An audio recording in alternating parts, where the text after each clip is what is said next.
നിധിൻ രാജിന്റെ മരണത്തിൽ പ്രതിഷേധവേദിയായി കാലിക്കറ്റ് ഇന്റർസോൺ കലോത്സവം. കലോത്സവ വേദികൾക്ക് ക്യാമ്പസുകളിൽ വിവേചനത്തിനിരയായി ജീവൻ നഷ്ടപ്പെട്ടവരുടെ പേരുകൾ നൽകിയാണ് വിദ്യാർത്ഥികളുടെ ഒരു പ്രതിഷേധം അരങ്ങേറിയത്.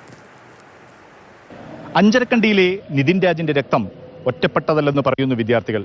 രാജ്യത്തുടനീളം വിവിധ കലാലയങ്ങളിൽ നടന്ന വംശീയ വിവേചനത്തിന്റെ ഇരകളാക്കപ്പെട്ടവരുടെ തുടർച്ച. ഈ കാര്യങ്ങൾ ഓർമ്മിക്കുകയാണ് കാലിക്കറ്റ് യൂണിവേഴ്സിറ്റി ഇന്റർസോൺ കലോത്സവത്തിലെ വിവിധ വേദികൾ.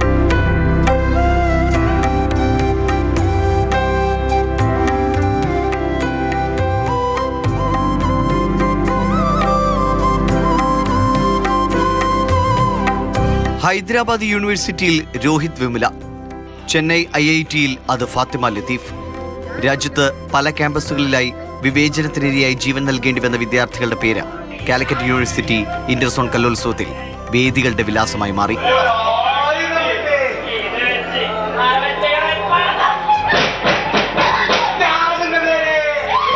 ഐക്യ കാലിക്കറ്റ് യൂണിവേഴ്സിറ്റി യൂണിയൻ 2.0 ഒരു പ്രതിഷേധവും കൂടിയാണ്.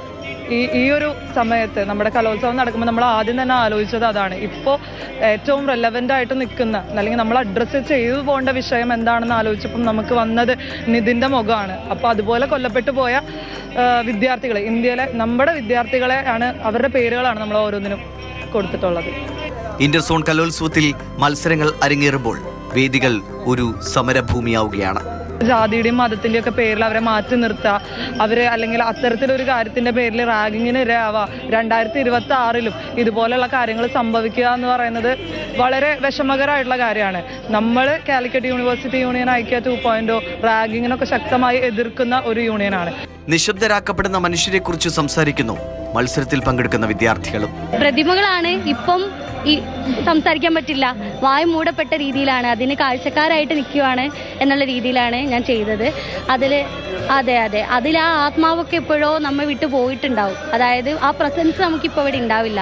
Kottakkal Farook arts and science കോളേജിൽ നടക്കുന്ന ഇന്റർസോൺ കലോത്സവം 20-ന് സമാപിക്കും. ഇവിടെ കല അടിച്ചമർത്തപ്പെടുന്നവന്റെ ശബ്ദമായി മാറുന്നു. അനീതിയെ മറവിക്ക് വിട്ടുകൊടുക്കില്ലെന്ന് പ്രഖ്യാപിക്കുകയാണ് കാലിക്കറ്റ് യൂണിവേഴ്സിറ്റി കലൈക്കോട്ട. ക്യാമറമാൻ അനീഷ് തോട്ടക്കാടിനൊപ്പം മുഹമ്മദ് ഷഹീദ്, മാതൃഭൂമി ന്യൂസ്, മലപ്പുറം.